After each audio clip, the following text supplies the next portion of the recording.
इनकी फीस माफ करो 3 महीने की। साहब मैं इतना सा कहना चाहूंगा, हो सकता है कुछ प्राइवेट स्कूल वाले हों, कुछ जिनकी फीस 50-60 हजार से ऊपर हो, जिनमें हो सकता है साहब आपके बच्चे पढ़ते हो, एमएलए साहब के पढ़ते हो, मंत्री जी के पढ़ते हो, कलेक्टर साहब के, आईएएस अफसरों के, नेताओं के, जजों के, समाचार पत्र के संपादकों के, पत्रकारों के।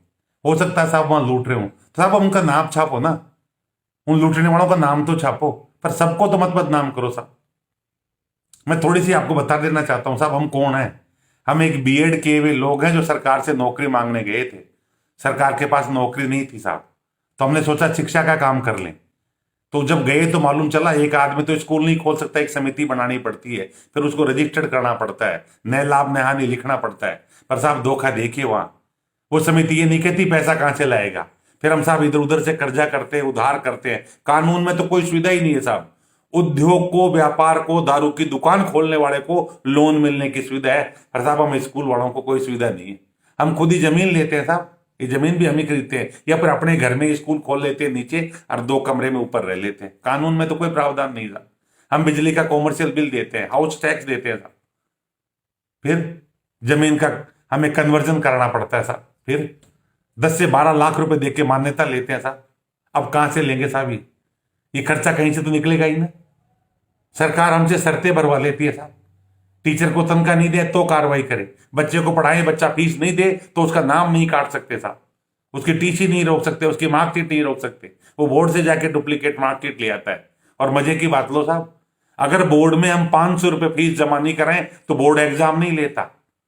सरकार की मान्यता की फीस हम 1 घंटा लेट दे दें तो डबल लगती है साहब, और हमें फीस अगर 12 महीने के 12 साल नहीं मिले तो कोई इलाज नहीं है साहब। इतने करके घर घर चलाते हैं साहब।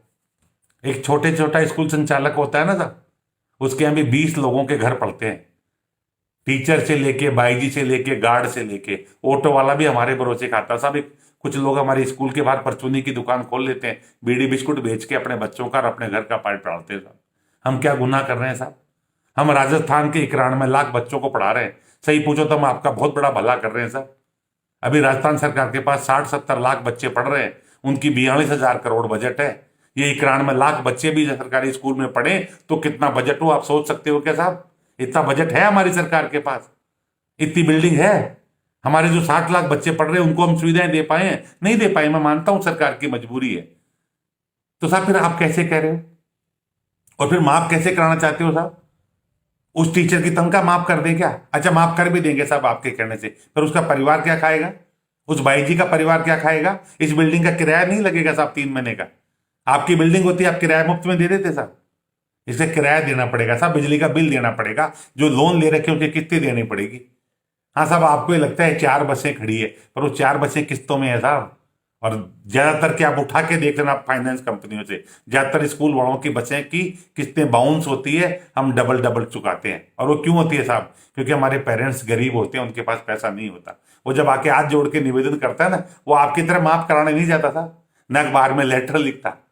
वो आके हाथ जोड़ के कहता है गुरुजी इस बार बिटिया की शादी है, मैं 2 साल तक फीस नहीं दूंगा। अरे बाबा कुछ तो दो, कि माफी जाऊंगा नहीं। गुरुजी इस बार फसल खराब हो गई, मैं नहीं दे पाऊंगा। सर मैं छोटी सी नौकरी करता हूं, मुझे तनख्वाह नहीं मिली, मैं नहीं दे पाऊंगा। चाहे शहर हो चाहे गांव हो, जो छोटा आदमी है उसके बच्चे हमारे यहाँ पढ़ते हैं, और वो सीधा हमसे आके बात करता है। वो चिट्ठी नहीं लिखता, न सरकार को, न मंत्री को, न मुख्यमंत्री को, और वो ना किसी एमएलए के पास जाता।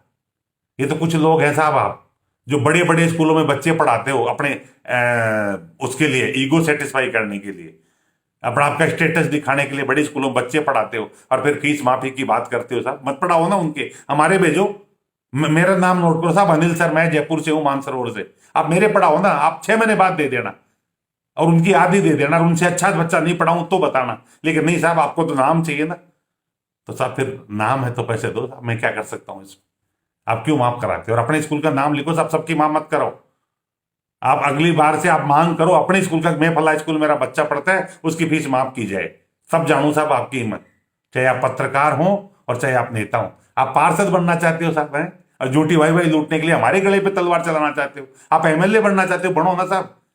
हमारे गले पे तलवार चला के क्यों बनना चाहते हो? हमारे बच्चों का पेट क्यों काटना चाहते हो आप ये तो सोचो। हमारे भी परिवार है, हम भी कर्जा चुकाना है। आइंदा से हाथ जोड़ के निवेदन करूं साहब, कभी फीस माफी की बात करो तो अपने स्कूल का नाम लेके उसकी माफ करो।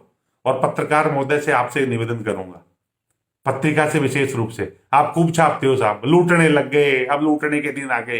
अरे साहब, अखबार, कोरोना में अखबार आया था, रोज आप लिख रहे थे इनको पैसा दो, इनको पैसा दो, इनको पैसा दो, एक सेवा की खबर है साहब, सभी कर रहे हैं।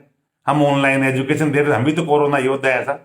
हम घर में बैठे हैं तो हम भी कोरोना योद्धा है साहब। हम सब सड़कों पे आ जाए तो आपके कोरोना योद्धा संभाल लें क्या? नहीं, हम आपका कहना मान के घर में बैठे हैं, हम भी कोरोना योद्धा है। हम आपका अखबार पढ़ रहे हैं, ये भी कोरोना योद्धा है। वरना कोरोना के डर से आपका अखबार बंद कर दें तो साहब आप पे क्या गुजरेगी सोचना कभी।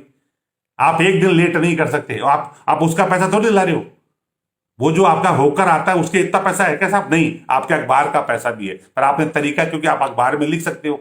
तो साहब मैं ये कहूंगा, जो लूट रहा है उसका नाम छापने की मत रखो, हर किसी को बदनाम मत करो।